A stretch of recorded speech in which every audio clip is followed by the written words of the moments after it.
கால்பந்து சாம்பியன்ஷிப் தொடரின் குழு ஐ பிரிவில் நேற்று நடைபெற்ற போட்டியில் செனகல் அணி 5-0 என்ற கோல் கணக்கில் ஈராக் அணியை தோற்கடித்து அபார வெற்றி பெற்றது.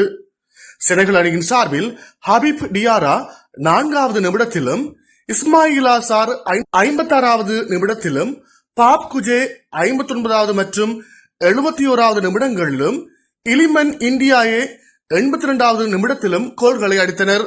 இதில் பாப் குஜே அடித்த 2 கோல்களும் நீண்ட தூரத்திலிருந்து அடிக்கப்பட்டவை என்பது குறிப்பிடத்தக்கது. ஈரான் அணியை பொறுத்தவரையில் போட்டியின் 13வது நிமிடத்தில் ஈராக் அணியின் தற்காப்பு ஆட்டக்காரர் ரெபின் சுலக்கா சாடியோ மனேயை தடுப்பதற்காக சிவப்பு அட்டையை பெற்று வெளியேறினார். இதனால் ஈராக் அணி 10 வீரர்களுடன் விளையாட வேண்டிய கட்டாயத்துக்கு தள்ளப்பட்டது. இதேவேளை ஈராக் அணி விளையாடிய 3 போட்டிகளிலும் தோல்வியடைந்தமை குறிப்பிடத்தக்கது. இந்த வெற்றியின் மூலம் செனகல் அணி 32வது அணிகள் சுற்றுக்குள் முன்னேறுவதற்கான தகுதியை உறுதிப்படுத்திக் கொண்டது.